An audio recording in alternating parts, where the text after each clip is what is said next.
name is Forrest Brazeal, and it's so great to welcome you here to the developer keynote at Google Cloud Next, along with my good friend and co-host, Richard Seroter. Hi, Richard. That was absurd, but that was awesome. Who doesn't want more of that? Did that just for you, Richard. I love it. Hey, listen, it's great to see you out here in Legacy Land. What are you doing here? Yeah, you know, every time I have built anything successful, which is rare, it has still found a way to become legacy. Yeah, that's right. Well, honestly, you know, legacy, it's just a fancy word for the thing that works, right? The thing that generates revenue. That's right. So let's get a show of hands. Who here has been running something that's been in prod for 5 years? 5 years? 10? There you go. Do I get 10? 15? Do I get 15? 15. 20. What are you doing? Wow. 20 years. That is amazing. We'll give some t-shirts. There's a lot of value over the years. That's awesome, right? But there's also some pain. It's not all celebration. Yeah, there's some pain there too, right? Yeah. You know, Google itself is actually turning 25 years old this year. So we've been through our share of growing pains as well. For example, back in 2008, Google was running into a persistent bug on our load balancers, which back then, they were third-party hardware devices. Now, these devices, they couldn't do layer 3 in cap, they couldn't push large configs, and when the network experienced a type of traffic called ARP storms, the load balancers would enter a catastrophic failure mode.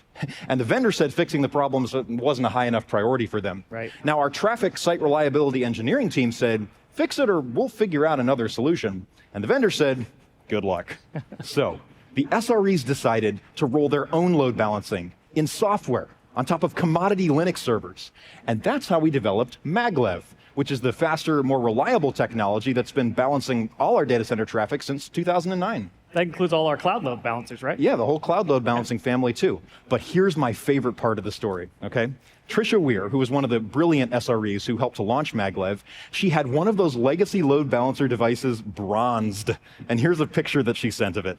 Check out that engraving on the top. In loving memory, one feature too few, one ARP storm too many. Talk about celebrating your legacy. That's right. I think the real moral of the story is you do not mess with our traffic SREs. That's right. I'll go one better, though. Let's one-up you. So back around 2010 or so, Redditors discovered an unintentional feature of Google Translate. Anybody remember this? Oh, that UI, that's a blast from the past. Yeah, Wow. so if you went into this old Translate UI and took this particular sense of nonsense syllables, then translated it from English to German, it came out sounding like this.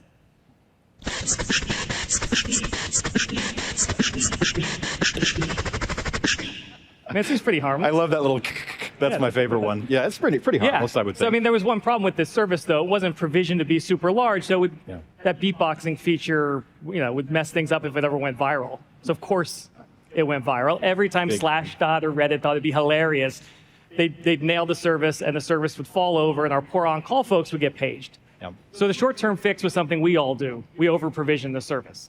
Now, of course, you could cache and do things like that, but the root problem was that generating sound's expensive. So we had to reduce that disparity between the ease of a single user making a request and then the CPU cost of generating audio.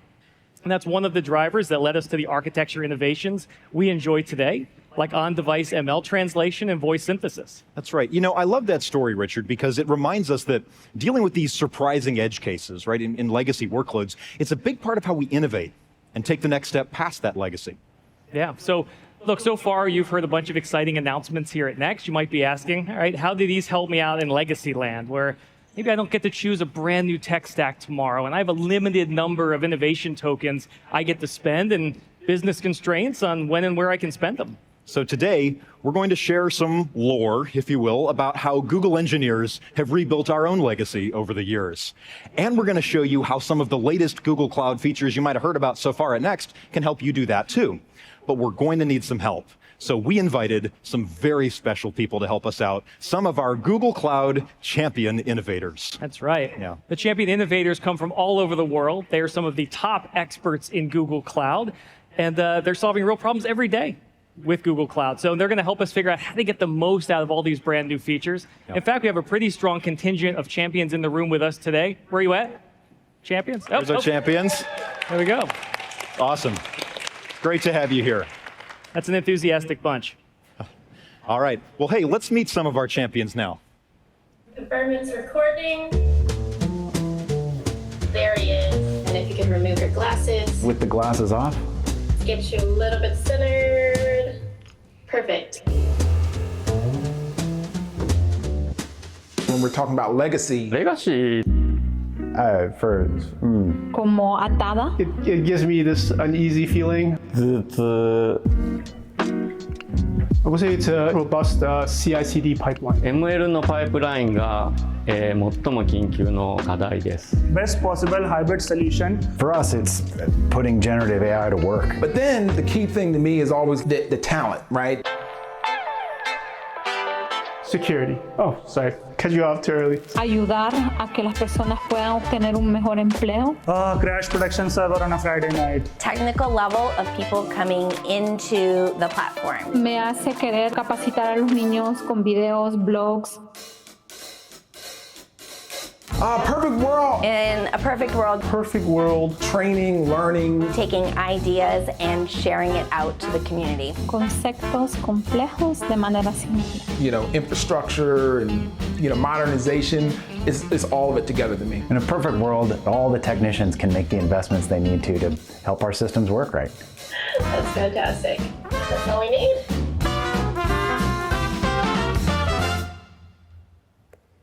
Thanks so much, champions. Yeah, that's right. Well, over the next few minutes, 4 of these amazing champion innovators are going to help Richard and me take you on a whirlwind tour of 4 big areas where new features from Google Cloud can help us build our next legacy. Application development, platform engineering, security, and data development with AI. And if that graphic looks kind of like a roller coaster to you, well, maybe that's apt because all the demos you're going to see today are 100% live. Let's hope this works. But first up, to help us reimagine what building apps looks like in a generative AI world, we have champion innovator and workspace GDE, Alice Keeler. Alice, come on up. How's Great it to have you here. going? Thanks so much for being here. Thank you. Alice, you are known as the queen of spreadsheets. Is that right? That is right. I always say that in another life, I would have been a spreadsheet. But in this life, I'm a Google Cloud Innovator Champion, and I'm a big fan of using Google Workspace to automate whatever I can as quickly as possible. With spreadsheets, right? The answer is always a spreadsheet. Automate everything, and if necessary, use code. Oh, I like that. That should be on a t-shirt. So, Alice, of the new announcements at Next, which are you most excited about so far? Well, I think a lot of us are getting this question from our stakeholders right now. What is the highest leverage use of our time? And generative AI has changed that calculus a little bit, hasn't it? See, you're a math teacher. I see what you did there. Yeah, that's right. So I'm interested in Duet AI, but particularly Duet AI in AppSheet. Like, how can I automate with just those tools? That's right. So recall that Duet AI, which who's heard the term Duet AI a time or two at Next so far? Yeah, a few of us have. It's our new generative AI capability. It's integrated into the core of both Google Workspace and Google Cloud, right? And it can help you write code, analyze security threats, and even develop applications, or so we've been told. So let's do this. Let's take kind of a gnarly use case, and let's see how far we can get into it using just Duet AI and AppSheet before we have to parachute out into some kind of custom code. Sound good? Yeah, deal. Awesome. So what should we build? Gosh, in my day job, I'm a teacher helping people get the most out of Google Workspace. And I hear a lot of surprising use cases that start with a spreadsheet. Yeah, so how about incident reporting? So let's say, for example, that I'm a school resource officer, right? Or maybe even the shift supervisor on a factory floor. I might want a consistent way for anybody to report safety incidents or maybe just near misses. Yeah, like maybe just taking a picture with their phones? Yeah, okay, so let's build a prototype. Now, I'm gonna pop into Google Chat, where I have the AppSheet bot, which in fact is powered by Duet AI. Now, what do we want the features of this thing to be? Gosh, I mean, I wanted to easily capture data using a phone or tablet, so anyone in the school or on the shop floor can initiate a report. The safety team should have an operational dashboard so they can track and escalate issues. And we're going to want some help from IT to establish a method for AI to evaluate the pictures for specific areas to see if they are in compliance. Sounds good. So let me see if I can get that into a prompt that Duet AI can use. So I need to capture incident reports. Each incident has type, status, description, a date, and each incident should be assigned to, a team member, right? So let's put this in and see what happens. Now, I didn't exactly give Duet AI an architecture diagram there, so it's going to be interesting to see how it thinks an app like this should be built. And look at this, what it gave us is a couple of tables. So we've got a team members table, and we've got an incidents table, and as we can see by this team member ID, it seems to think there should be some relationship between them, so that seems cool. We can click on this little pencil if we want to make changes to this, but actually, I think we can also do that through chat. So any changes you think we should make? It looks pretty good so far, but, can we provide some constraints on the type of incident? Because I really just think that should not be a free text field. I think you're right. So we'll say type should be major or minor. And then let's see if Duet can actually apply this to our app description. And it looks like that it's actually changed it to a list. Isn't that cool? It constrained that field for us. So it'll want us to look at our app structure again, just confirm that it still looks like what we want and looks about the same. So now we'll just advance through the next couple of prompts here. We can add notifications if we want. Did you know that you can get lots and lots of email from AppSheet if you like? I love email. I know you do. Well, just to be kind to your inbox, we'll skip that for right now. And then all we have to do is click Create App. And when I click on this, theoretically, we're going to get a whole web application. Could I get some game show music, please? Let's see what happens. All right. Hold tight. Let's see what happens. So it's going to set up our new app. I feel very excited about this. You don't believe it? No. I don't think it's going to happen? All right. So it's going to customize our features, our design. I don't know exactly what's going on behind the scenes there. But here we go. We've actually got an app. Yay. What? And so this is actually, let me just orient you to what's going on here. We've built an application. It can be responsive to mobile, tablet, or desktop versions. And you can see that it's created a couple of views for us. One is our list of incidents, and then the other is our list of team members that might be assigned to those incidents. And if you check this out, we can tweak anything we want in the AppSheet IDE if we need to. So we've got data here, and you can see it's created 2 tables for me. It's got listed all of our fields that we need. We can change those types. But Alice, I know you're going to love this. If I click on View Data Source here, all right, and we look at what's actually behind this, what does that look like to you? Oh my gosh. It kind of looks like a Google Sheets spreadsheet. It does, yes. But actually, under the hood, this is a full relational database. It's running on Spanner. And as you can see, Duet was kind enough to provision some example data for us, which is nice to see, but I actually don't need it. So I'm going to clear that out for now. Well, Forrest, can we add an integration back into Google Chat as well? So the safety team can be notified and take action when an incident is reported? A prescience question. Yes, you can. So there is a chat app integration right here in AppSheet, and I can click through that and actually provision that with just a couple of clicks. That might take a second. It's provisioning a new Google Cloud project in the background. So we'll give that a second to run. Now, another cool thing I want to call out is that there's actually an AppSheet phone app. So we've built a mobile app here as well as a desktop app. So do this for me. Go ahead and tap the AppSheet app on your phone. Y'all see that there? Yeah. It says incident tracker. Whoa, look at this. Oh, wow, it's already up there for us. Yeah, and so we've got our incident list. It's empty because I just deleted all that sample data. So that was what, I'm not going to say it was 2 minutes. Not everything takes 2 minutes, okay? But it wasn't that many minutes. We just shipped a web and mobile app, and we mostly use natural language, right, to describe it. So as a developer, this is really getting my wheels turning, right? Like, how much farther can I go before I have to start writing code? Yeah, good question. Like, ideally, I shouldn't even have to type the incident report, right? Like, I'm imagining trying to do this with a walkie-talkie in one hand while I have a stack of papers to grade. So can I just narrate it with my voice? That is a great use for another cool thing we just shipped, which is unstructured audio capture with Duet AI.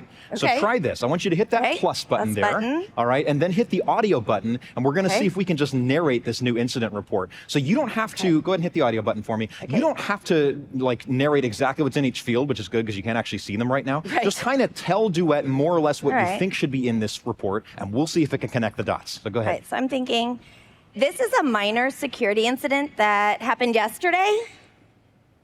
Oh, Analyze. See what happens.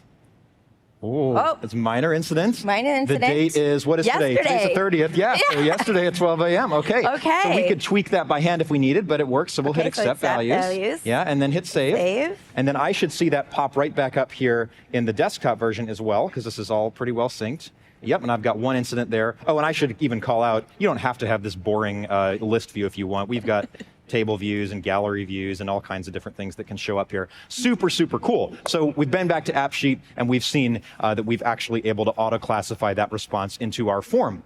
So we went from idea to app in some number of seconds. We added these rich user experiences with audio capture and chat, but there's one more big feature, Alice, that you said Really? you wanted to add. There is, I did. and that's the ability to actually take a picture of our workstation here and see if the AI can figure out if it's in or out of compliance. Yeah, but can we do it with AppSheet? No.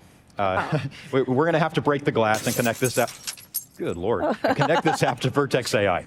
Oh, well, it was fun while it lasted, It Forrest. was fun, but this is where reality kicks in, right? I mean, as a developer with existing workloads, you're likely going to have existing APIs and ML models and so on that you want to make available to other parts of the business.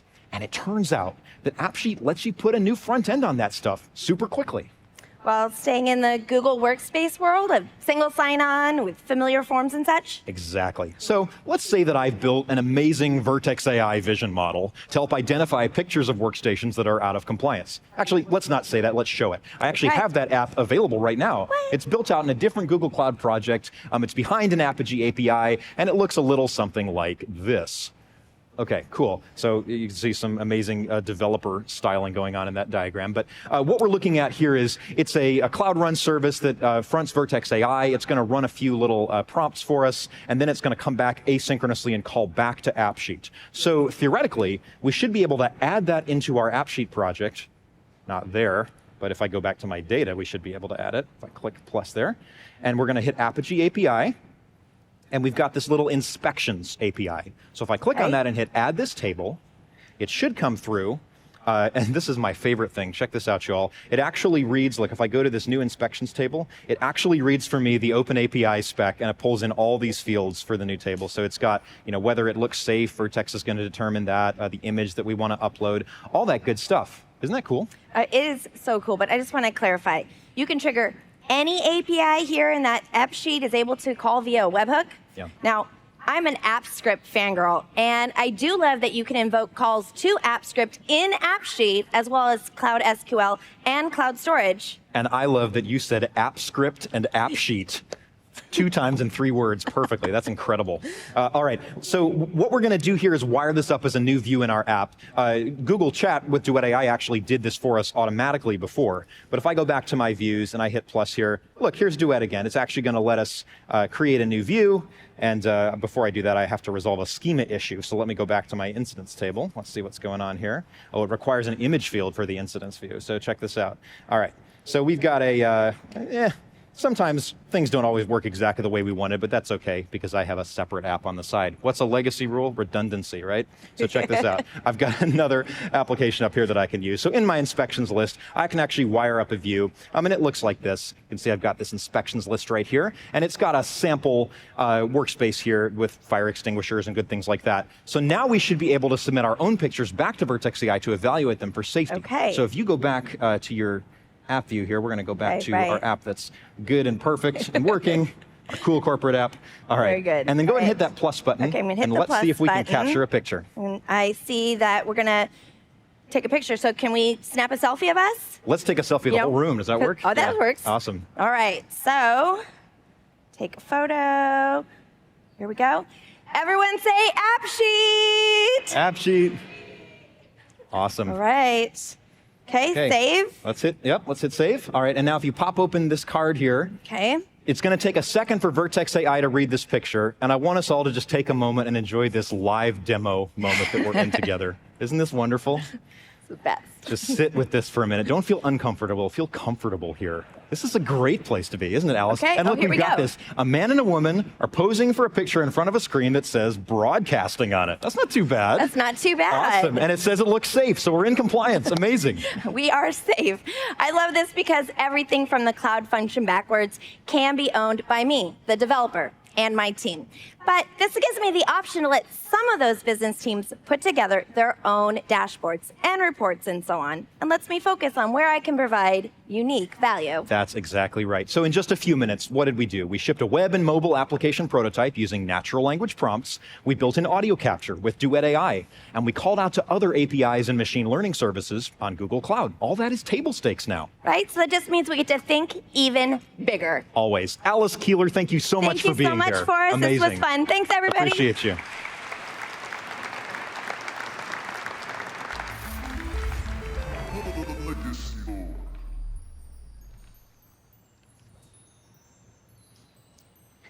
My name is Anna Bierenberg, and I've been an engineer at Google since 2006, and now I'm engineering fellow in Google Cloud. When I moved in cloud in 2015 to work on networking products, I noticed that some of our engineering teams were having trouble with development velocity. So I asked a question: how long does it take to make a small change, as shipping a single Boolean, true or false, for our global load balancer? Think about your own products and ask yourself that question. How many engineers does it take to plumb a bool through your stack? While you're thinking about that, let me show what our architecture looks like.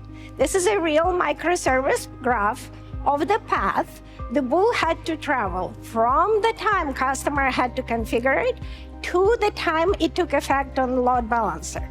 This involved 8 teams: an API design, a management, control, data plane teams, UX, UI, tech writers, and more. All these teams were located in 6 offices reporting to 3 VPs. To ship that bool, I had to convince all 8 teams to make the feature a priority. Just thinking about that makes me tired. But even I succeeded at that, with the dependencies between the team, individual priorities, and competition for resources, it would take 6 months to deliver the feature. For one Boolean, we had to speed this up. How do you build a platform where product teams can develop fast? The short answer is a combination of vertical and horizontal ownership. We had to empower each vertical team to deliver a feature without this endless matrix of dependencies. And we had to build extensible but still shared horizontal infrastructure that everybody could use. First, we emphasized pluggability in our horizontal infrastructure. Second, we've advocated the use of open source tools and APIs wherever possible for portability. And third, we doubled down on what I reuse of these extensible layers. I call it one of everything effort. One network, one workload identity, one artifact register. Over the next few years, these principles inform the elements of our modern management, control, and data planes. And while we still have lots of work to do, over time, we move faster and faster. For example, our traffic director team built on this new infrastructure to cut their time shipping a new API from months to a few weeks, deployed in all regions in production. I believe that as developers, we need to think how platforms and product architecture enables development and release velocity.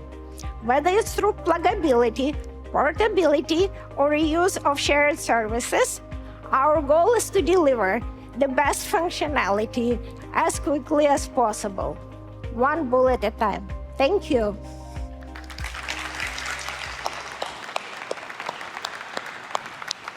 That sounds familiar, doesn't it? That's a pretty common thing that happens. So thank you, Anna. She makes us think in platforms every day, which is a privilege. So look, so far we've seen how far Duet AI and AppSheet can get you when you want to add new workflows to existing systems. But let's be real, a lot of the things you might be working on still involve a lot more traditional cloud building blocks. You're slinging containers, you're tweaking release pipelines, and we want to build those platforms as efficiently and reliably as possible. So to help us learn how to do that, please welcome Google Cloud Champion Innovator, Lukas Karlsson.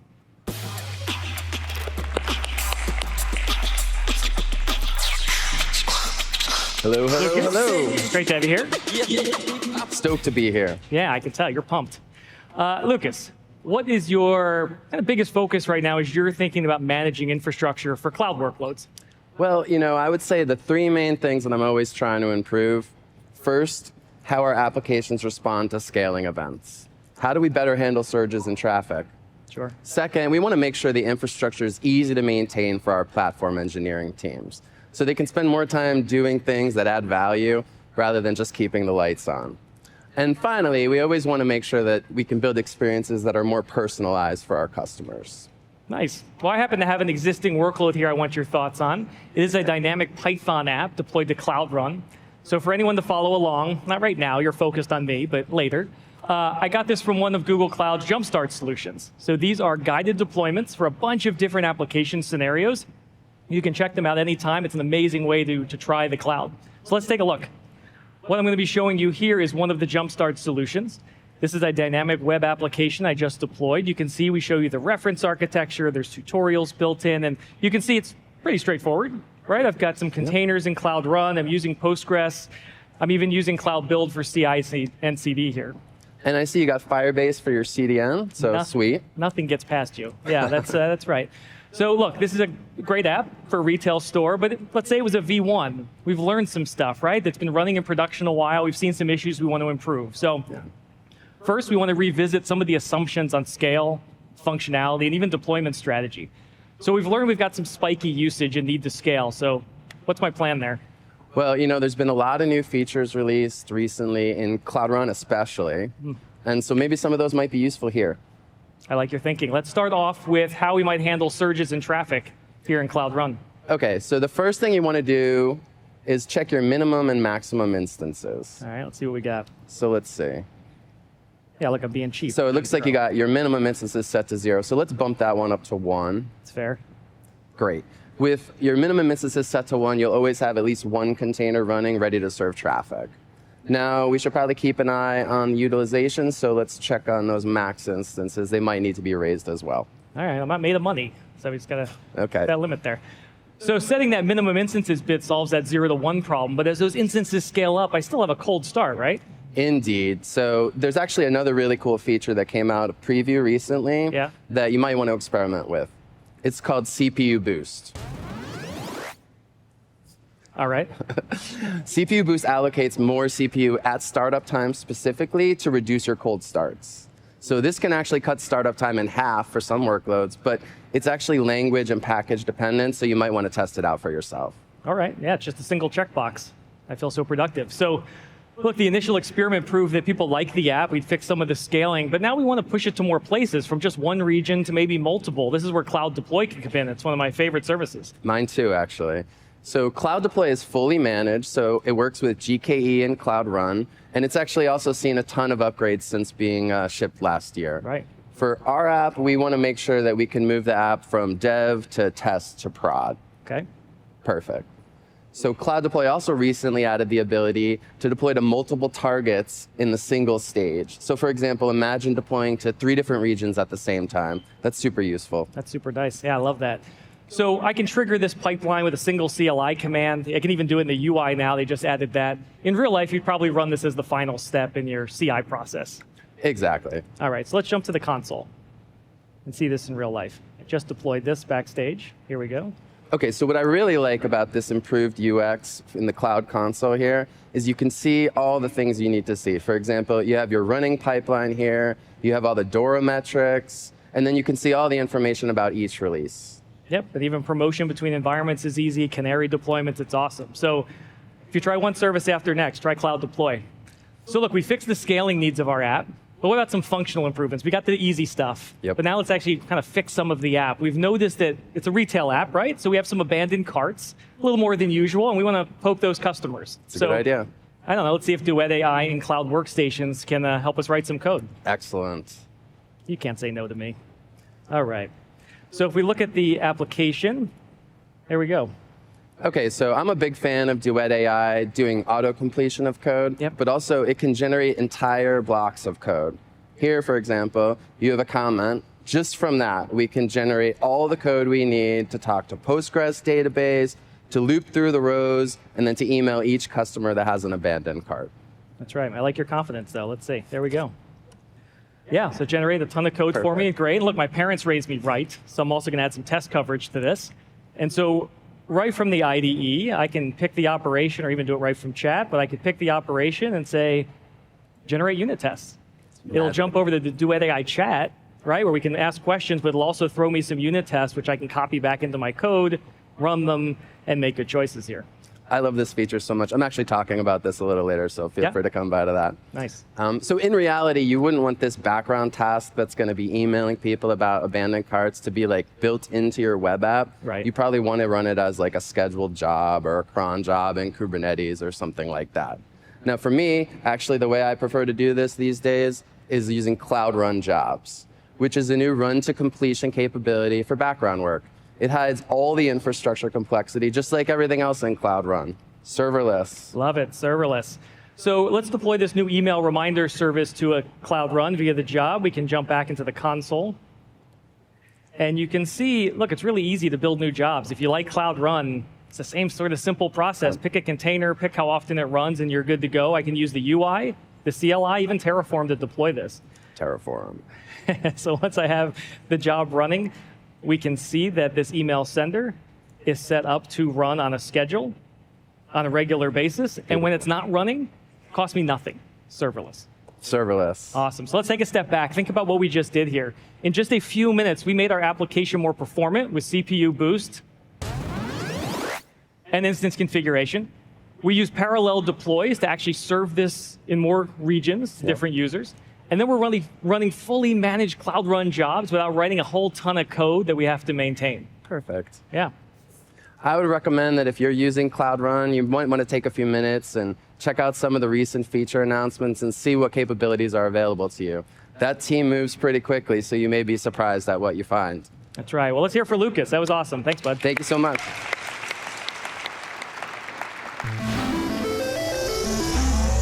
And now, it's time for another legacy law.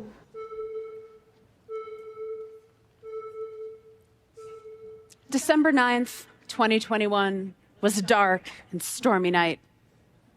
Okay, it wasn't stormy. We're in California. We don't do that whole weather thing. I was living in a house with 2 other senior engineers who work on Google's technical incident management team. And we knew something like messy was going down when everyone's pager woke us up at 3 in the morning. Turns out there was a 0-day vulnerability in a little open source Java library called Log4j. My name is Adrienne Walser.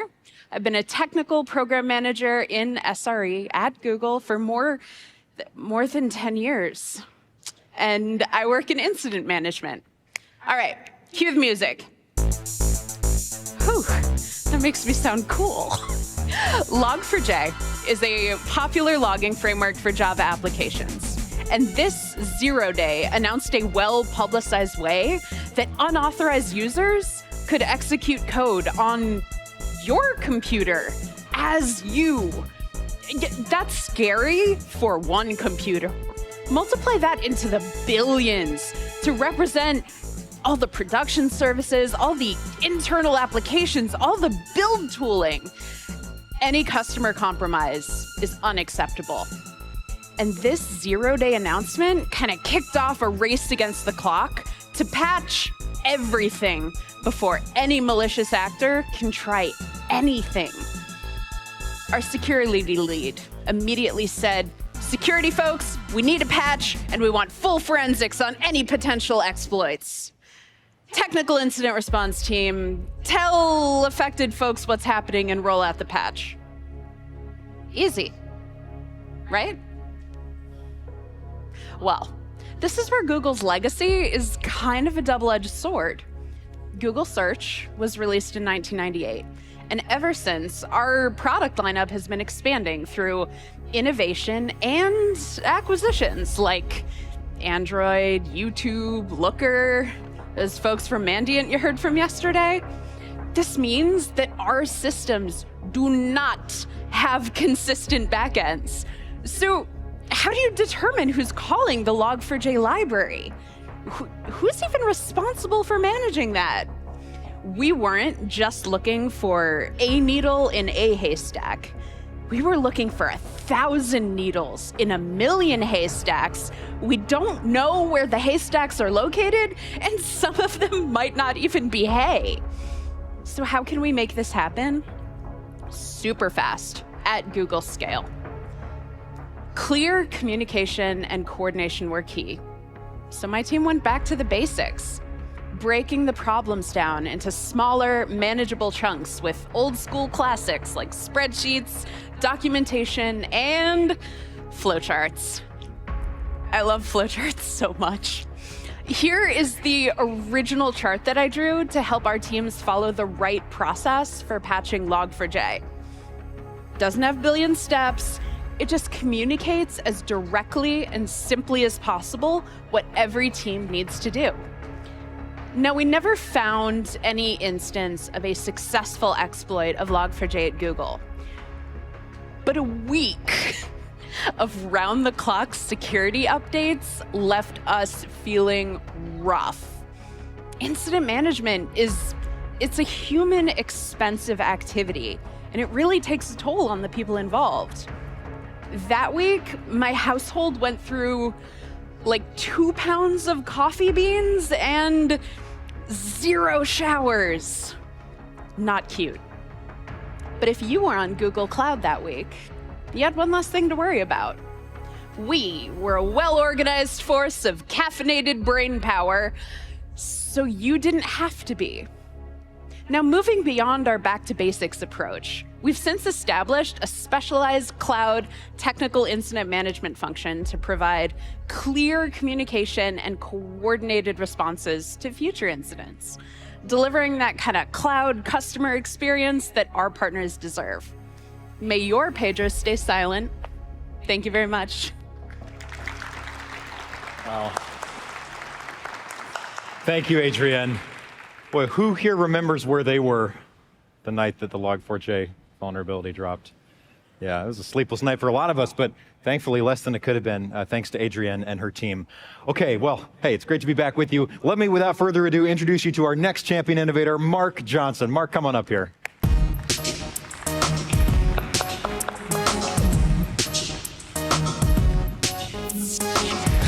Mark, it's so great to have you here. Thank you for being here. Amazing. I've got to ask you a question, though. You have 14 Google Cloud certifications. Why would someone do that to themselves? Well, Forrest, it's great to be here. And let's say about those certs, I love learning, but I love pain.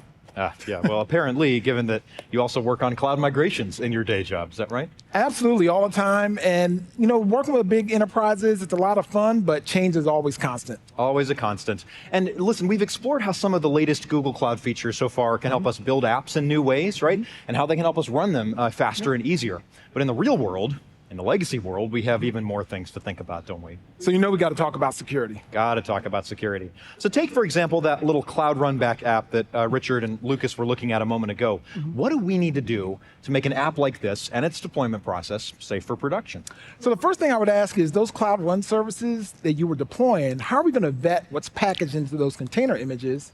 And what's our software supply chain security story? Ah, yes, the dreaded S3C. So I like to think about S3C in 3 pieces. Number 1, how are we securing our developer environment? Yep. Number 2, how are we ensuring the integrity of the build process itself? And then finally, how do we protect that app once it's running in production? So let's begin where all good things begin, in cloud workstations. I've got a little Python app here. It's pretty small so that it will build fast, but it's still going to take a minute to build. So I'm going to push it, and while it's building, we'll dig into the S3C enhanced pipeline that you can see I've built here in my cloud-build.yaml. And then, yeah, people like cloud workstations for the convenience factor, but I definitely think it's underrated as a security tool. You don't need to stop at, hopefully, people are doing the right thing. We can actually create a policy that enforces least privileged access. That's exactly right. So let me just kick off the build of this app here, and it's running.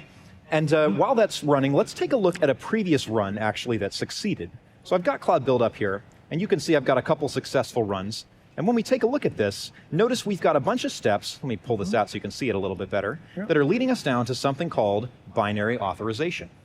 And binary authorization is basically a policy we can set at the org level that says, yes, this container image has passed our security checks, and you're allowed to deploy it. That's exactly right. So if I jump over to binary authorization here in the console, you'll see that not only do I have the policy itself, but next to it I have something called attesters. You say, what are attesters? Let me scroll out so you can see those a little better. Attesters, I like to think of those kind of like cryptographic Pokemon, all right? And I'm going to collect those along the way in order to earn that binary auth checkmark at the end of my build process.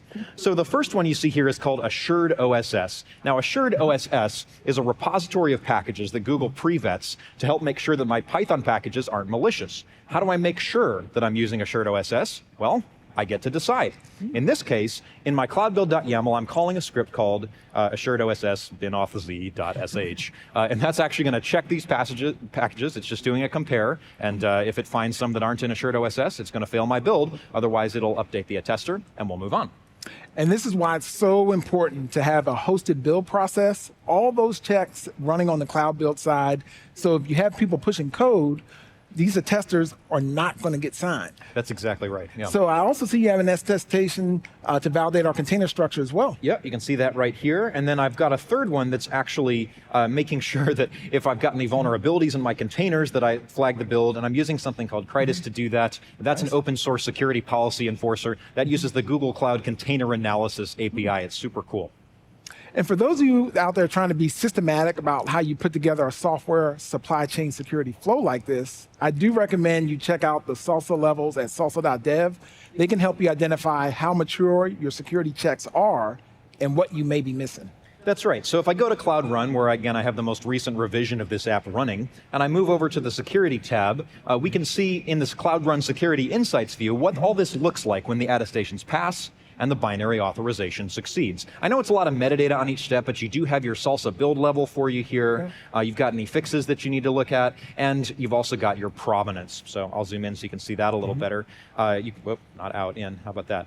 You can see where this build came from, where the images were, what time you last messed with it. All those things that can be hard to find unless they're pulled into one place, which here they conveniently are.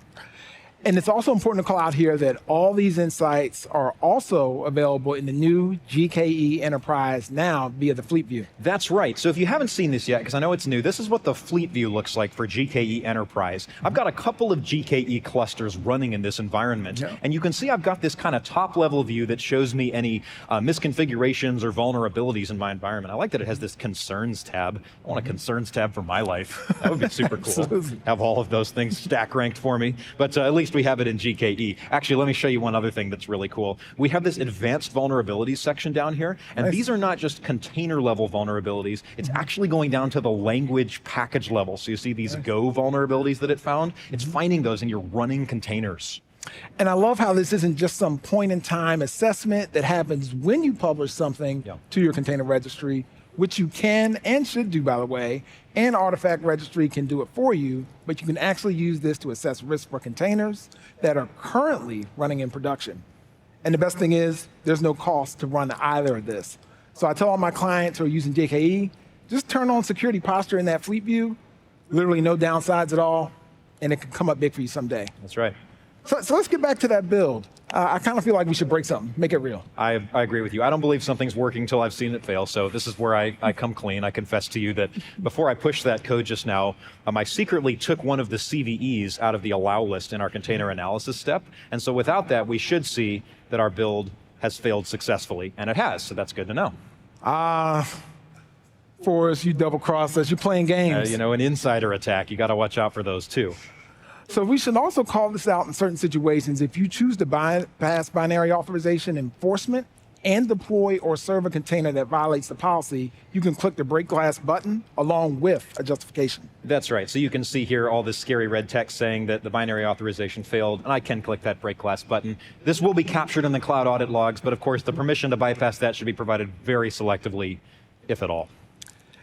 Don't make me get on or go on a tangent about least privilege access for us. We got to lock this down. Got to lock it down. So we've looked at how we safely get our code to production, right? Okay. Now we've got to look at how we keep it safe once it gets there. So let's go to another of my favorite places in Google Cloud, which is the Security Command Center. Cool. And I want to jump into the vulnerabilities view, and let's just see if we have anything that jumps out at us about our current environment setup. So you'll see there's going to be a bunch of things that pop up here. Some of them I'm more or less concerned about, but it's this admin service account that really jumps out to me. So I'm going to drill into that for just a second. And you'll notice a couple of things here. Number one, if I jump into this, what do we see? Something's loading here for us. Hopefully. Hey, Google, make it go faster. All right, there you go. There you go. Awesome. What? AI generated summary is actually generated by Duet AI. That's right. Yeah, you may remember this from the main keynote yesterday, but it's going to give us some verbiage about why it's not good that we have an admin service account with all these extra privileges. But watch this. We can actually go deeper than just a summary. If I click on the attack score itself, these attack exposure scores you'll see next to these vulnerabilities now, and that's just based on, we rank these vulnerabilities as high, medium, or low concern. We have a numeric score assigned to those. You can actually configure that if you want, but you know, a high score is bad, low score is good. It's like golf. And if I click on this number 21 here and select the organization, awesome. You should see something super cool, which is our attack path simulation. So let me zoom in on that so you can see it a little bit better. What do you think about that? Very nice. There's a lot of boxes. Honestly, it's making me a little dizzy. Yeah. So the good news is, and actually, little summary there too. Whoa, another AI Duet summary. Another Duet AI summary. We are killing this, man. Nice. Anyway, look at what Duet is doing here, right? It picked up a number of things for us. We've got a secure service account key that's available from the public internet. I like these little red exclamation points here because it actually points to if we have other related vulnerabilities. There's kind of this fractally integrated set of problems in our account. We can kind of explore that in any direction. It's like choose your own adventure. And it's all mapped out for us here in this nice little attack path simulation. And it brings us all the way down to our demo bucket, which is where we have our build logs stored. So all that build metadata we were creating before is actually potentially exposed right now, and this is a good note that we need to fix it. So yes, that's where we're at. And so let's think about for a second what we did here.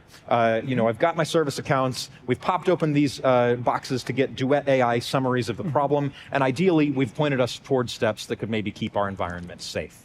I'll be honest, I feel like my mind just melted a little bit here. One of my long-standing, forward-wishing looking just goals for cloud overall, to say, hey AI, just tell me which of these containers have vulnerabilities, which policies are over-permissioned, and just give me the steps to remediate them.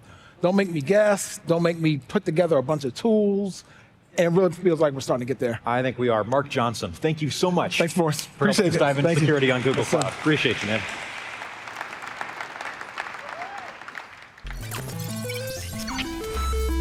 You've got lore. Here at Google, we like to say that the best backend migrations are the ones nobody notices. And since 2021, we've been conducting a massive migration right under your nose. My name is Sudev Bahra, and I'm an engineering manager on the Google Workspace team. And this spring, my team wrapped up one of the biggest data migrations in the history of the planet. We moved every email in Gmail, that's billions of users, trillions of messages, and exabytes of data from our legacy storage system to a more modern system on Spanner. And I bet you never noticed a thing, except for maybe faster and better inbox search. But behind the scenes, this migration was a very big deal. You see, Gmail doesn't close at 5 p.m. or on a Saturday night. The whole migration process had to be zero downtime and zero corruptions. Every byte of every email had to be preserved perfectly. All while billions of new messages are flying through the system every single day. So how do we do this? We started off by building an API layer that abstracted away the reads and writes from our previous database and Spanner, so we didn't need to maintain two code bases. And as part of this process, Spanner became sort of like our system of record. So all new transactions were first written to Spanner, replicated, and then applied back to the legacy storage system. So this helped us bootstrap the migration, and because Spanner was now our source of truth, the old system became sort of like a follower replica. I'm not even kidding when I say a third of the timeline was spent working with Spanner to run Gmail and Spanner more efficiently, leading to global improvements like Spanner's more efficient Resi format. So in parallel with working with Spanner, we spent a few years building and scaling a migration pipeline that would rewrite all of our emails since 2004, all while we're still using Gmail. So one of the key technical decisions was allowing the migration to be a two-way ticket, so accounts could unmigrate if needed. We started off slow, with our own accounts, dogfooding as we call that, and then scaled up. We'd migrate a batch of accounts, find performance bottlenecks, tune the pipeline, unmigrate, and then rinse and repeat. So remember, this is all happening in production in real time. It's entirely possible that some of your Gmail accounts were zipping back and forth through our migration pipeline hundreds of times during this period. You never noticed, did you? We worked really hard on that. So by 2021, we had scaled this migration pipeline to hundreds of millions of accounts, and we were ready to start the mass migration. And this is where we ran into the Spanacles. Spanacles is a cute name we gave our edge cases. Basically, these barnacles hanging onto the side of our spanner migration. So here's where it gets really weird. Remember, email's like an open protocol, right? So you can just fire up Telnet and send pretty much any characters you want over SMTP. So some of the emails that have ended up in Gmail over the years are unique. I'm talking, subject lines that are invalid UTF-8s, extremely large attachment names. We had this message body, completely innocuous and perfectly normal. But then there was this header with thousands of characters of someone's Git commit in it. Don't worry, you can just put that in the body. We're charging you the same. So some of you have even scheduled emails to send like hundreds of years in the future. I don't know who you think is going to be reading these emails, but thanks for almost breaking our migration system. You're very clever. So we knew we couldn't wait until the end, to handle these Spanacles and edge cases. So up front, we built tools to fix them. And in parallel with the migration, we went out and fixed all of these issues that finally, thank God, has enabled us to close the chapter on the migration in May of 2023. And I'm proud to announce that Gmail is running fully on Spanner, thanks to all the hard work of the engineers.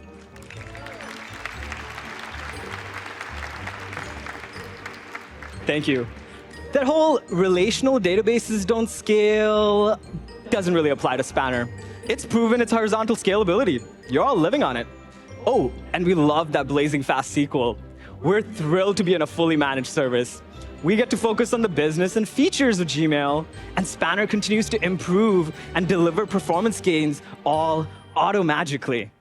Thank you to Spanner, and thank you all for listening.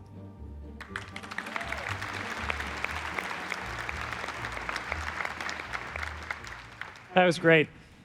I'm going to be using Spanacles in casual conversation now. It's going to be super awkward. Who wants that shirt in the Google store? Should we add that? The Spanacle shirt? That's great. Thank you for that. So, look, we've come a long way in this story as we've talked about legacy land and what's next in cloud. We looked at how AI can reshape how we think about building some of the apps. We explored brand new features for making our platforms more maintainable and secure. And now we're ready to see how the world of data is changing. I'm excited about this one. To help us with that, I'd like to invite one of my friends on stage, a legendary Google Cloud champion innovator, Miles Ward.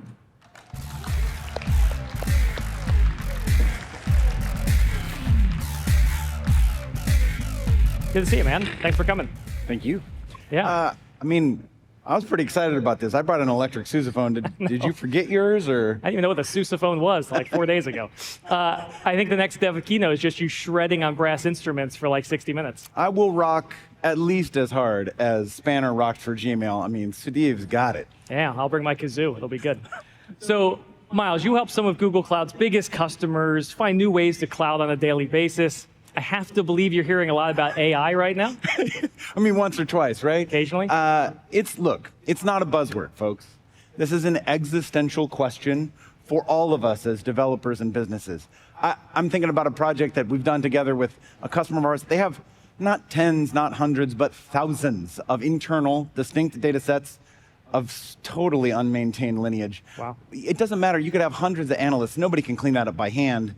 And we know that there's valuable insights in there, right? That's a treasure trove. But we just don't, how do you get at that? So we figured there are three big opportunities that are present. First, we have to simplify data operations, and that's got to include security. We've got to put all that data to work, be able to use it using the power of AI. And we want our cake and to eat it too. We want our choice of the best open source tools and managed services so we don't have to do so much work. You asked for a lot, but I will see if we can turn your dreams into a reality right here, live on the demo stage. So if you recall, very back in our very first demo with Alice, we captured some unstructured audio, right? We wanted to get some insight on it. We kind of hand-waved away how we would do that, because that's how Forrest works. But now, Miles, it is time for us to get in. Let's dive in. So I did spin up, if we jump to the screen, a typical data infrastructure using the Analytics Lakehouse Jumpstart solution. Remember, these solutions are available in the console today. They're a great way to get a head start on Google Cloud and figure out what's possible. So these allow me to spin up in minutes, what could have taken a lot longer to do before. I love these pages. Yeah, awesome, which we'll show now, just for the excitement. That's right. So you can guess, but just as before, see the architecture. We're using BigQuery, we're using Big Lake, Dataproc, all the things. So to start off with, first, we actually populate a bunch of those more audio files in a cloud storage bucket. Right, a lot of incidents. I don't know what's going on here. There's a lot of incidents we created. So we're going to start with these. Again, these are just audio files. Right. We're going to do something more interesting with them. So to work with them, I've gone ahead and created a new object table in Big Lake. So what this lets me do is it lets me manipulate unstructured data in SQL, just as if I was working with data in a traditional schema. So here I created that object table. You can see when I run the query, I'll get some stuff back.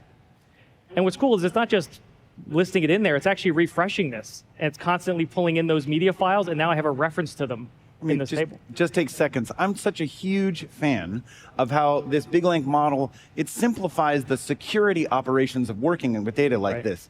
What Richard's showing is called access delegation. So right now, you only need permission to query the big lake table in order to work with data. That means you don't need direct access to the cloud storage. You can actually swap that out with an underlying different storage layer.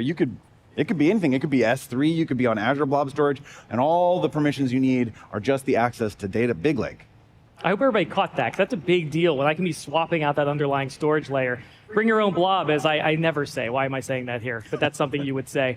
So the first thing we want to do before we can actually transform this data is get this into a format. Let's transcribe it so we can actually access it more easily. So I've got a BigQuery function here that goes ahead. You can see next, speech-to-text function. This is actually transcribing the data from the audio file and putting it in BigQuery. It uses the unified speech ML model to give us some high-quality multilingual output. So we can go ahead. We have that query down here, just in case you don't believe me. Live, please work right. Yeah, we don't have trust right. yet. All right, there we go. So it's there. So let's go ahead and invoke that. So I want to run this function. So it's going to go through everything in that object table, listen to the audio, and then transcribe it for us. I probably need some waiting music. There we go. Thank you. How you doing? I mean, seconds feel like minutes. Yeah. That's relativity, right? There we go. We didn't have time for a dad joke there. That was good. So if we go ahead and select from here, what we should have is a bunch of audio transcription. So using this model, look, we got all of the audio from those files now right there. Amazing. So you don't need any complex code, no ML. There was no ML hacking done on stage today. You don't even need to leave the data warehouse. Do you have Duet AI enabled in this BigQuery project? I'm here for you. Yeah, I absolutely do. Okay, so let's see if you can get it to find like a specific type of safety incident, like maybe all the reports that say injury or something. Right, because I'm terrible at writing SQL. So when I can just give it a comment and have it give me a query statement, that's making everybody better. It'll also give me some options. I might look and say, that's not the one I want, or hey, that looks close. All right, let's pick that one, run that. And what it should give me then, I'm querying that. I'm getting only 2 records back because we have injury somewhere in that audio transcription, which is awesome. Slick, slick, slick. Yeah, so notice how we figured out the table structure. I didn't tell it anything, right? We went from unstructured blobs of audio data to something that we as quasi-SQL developers can actually get real insight on just a couple of minutes. I mean, we can set the bar higher than that, Richard. We can get after it. We should, put on our analyst hats. The hell's an analyst hat? Is it like a fedora? Like cowboy or Carmen San Diego, something like that. Fine. So let's see if we can transform this data into something more useful. I want to get out one of the BigQuery Studio notebooks for this workload. Ooh. Yeah, buckle up. So in this notebook, we can interact with structured and unstructured data in a single data frame using BigQuery data frames. This provides a pandas interface, and it pushes that work to BigQuery instead of making us have a big, large instance sitting around with tons of gigs of memory. Right. So in this example, we're going to use BigQuery data frames. But look, I could use Spark data frames if that was a better fit. back to your open source thing. It's just about using the right compute for the right workload. I get, and I hope you are too, so excited about this combination of open source and managed tooling. Like, yep, give me Spark as the execution engine if that's what I want, alongside BigQuery as the data repository, or if I want to fine tune an LLM and PyTorch, you know, cloud TPUs now support that. I mean, I could bring in data from Apache Iceberg now if I want to. Simmer down, big man. I mean, it's fun. It's a lot. I'm super pumped. I'm going to make you even happier, though, which is troublesome. I have some data in Apache Iceberg right here. And so what I want to do, I've got this loaded in a cloud storage bucket. And I want to then go ahead and take the output of our data, also going back into Apache Iceberg format to keep with our lake principles here. So we have this managed table. Terrific. We've got some data in from that table. If I pull out this data frame reference, we can actually see the data that's in here. It's a list of supervisors. Terrific. Let's go ahead and put that back in there. Stop breaking stuff. We'll go ahead and run that, load that into the data frame. So there we have our structured data. We also have that unstructured data, right? All that audio stuff. Right. And so we've got that all together, which is terrific. And then we'd be able to join this later. So I could join this information, I could filter it down, see which warehouses have which incidents, and so forth, and then even identify the risky supervisors by figuring out which supervisors were in which ones of these facilities. And look, it's Stuart and Kyle. It's time for a little extra training. I always knew Kyle was going to be a problem. Sketchy guy. So Big Lake Managed Tables, look, we can enable this and interact with this data just like a BigQuery table, which is awesome. And as you talked about before, security is also managed at the metadata layer. So we can keep row and column data access controls consistent across the data, no matter the format or type. We have to keep the safe path, the happy path, people. It is the only way. I think you actually do say that. Yeah, that's the thing. I do say that. So as you saw, we combined all the data here, got it processed, and now it's enough information that we can work with now. So good. So by joining this, we have new information, new insight. That's terrific. Let's go ahead and then see that next step. How do we do a little more here? Sure. So if I'm thinking about how to filter this information, maybe we could use Python to send the list to our training team, get them enrolled. Yep, we could do that as well. It's not just about cosmetically improving the developer experience. This is time and money, right? It's time to first insight is always our goal. You know, if information's hard to find internally, okay, everybody at home, raise your hands up. You have all the information you need. It's super easily accessible. It's no problem. Note there are no hands up in the audience.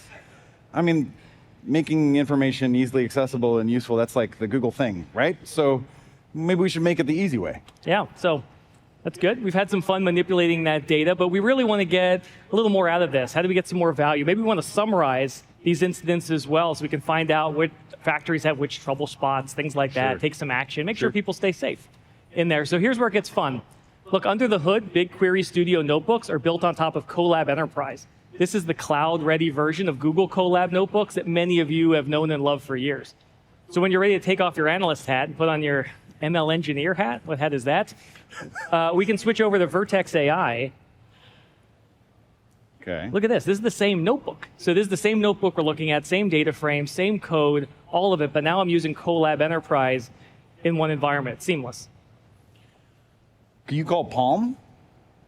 Can you extend that with Vertex AI, do summarization from there? Yeah, so let's actually invoke the Palm API so we can summarize maybe that lengthy summary there and get back a nice little description that we can figure out which factories are a hot mess. Oh, there we go. I think you showed me the little magic wand button before. Look at that. I like the wand, you know. It doesn't take a lot to please me. There we go. And so if we come back, we see there's a summary. I'm getting a single sentence summary of what might be a really long transcription. Right. And I'm doing all this in the data frame. Again, I'm not leaving my tool set. So everybody take a minute to appreciate what just happened. We pulled in that Vertex integration, no containers or extra sidecars. We didn't stand up some giant model or run it on a bespoke massive instance in order to get it close to our data. It's just right there. It's waiting in the platform for us. It's an API a call away. And you can make that endpoint available in the AppSheet app from Alice earlier, right? That's right. Alice is excited. We could, just an API endpoint. So using AI to put our data to work is the driving impulse behind so many of the conversations that I'm having right now. And I just can't tell you. I can't tell you how excited I am to continue blowing people's minds with these features. This is what is going to change businesses everywhere. I love it. So I'm right there with you. Let's have a big hand for Miles Ward, all of our champions. All right, we got some more coming up.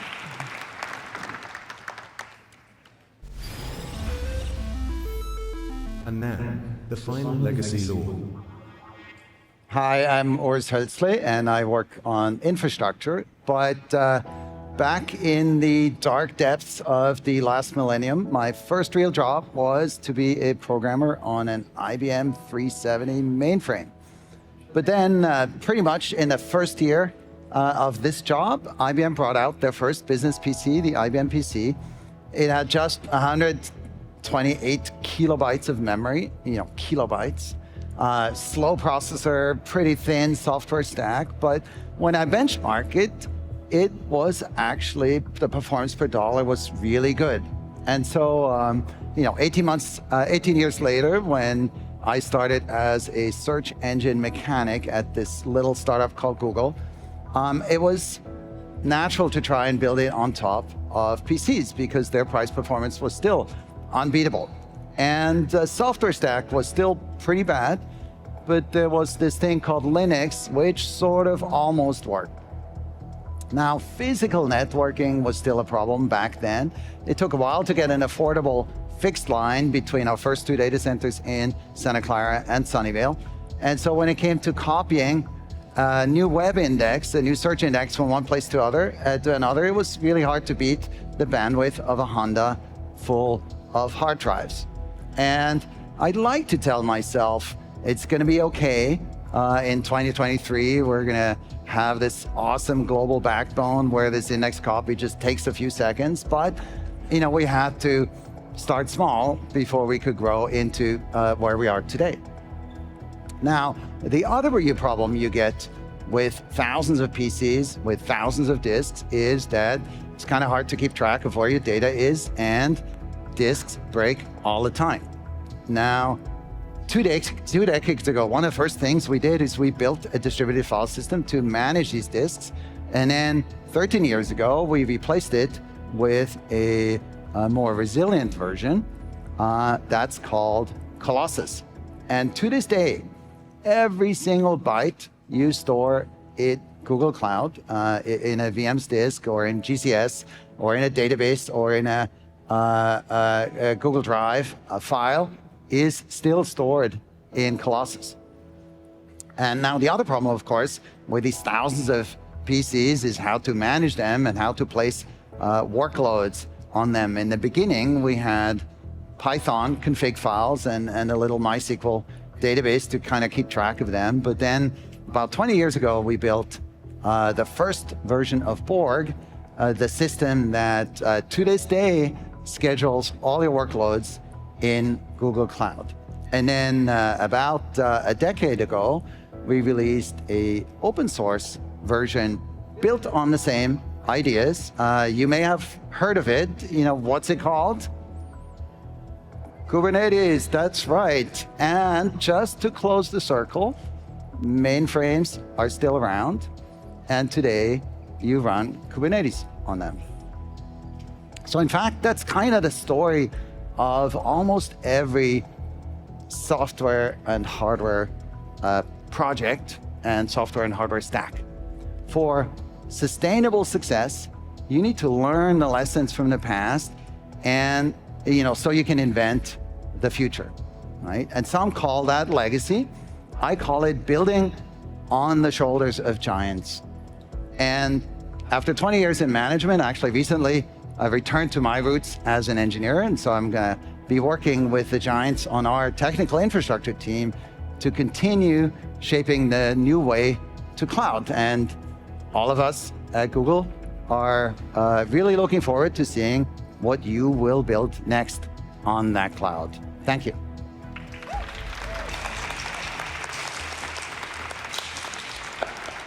That was awesome.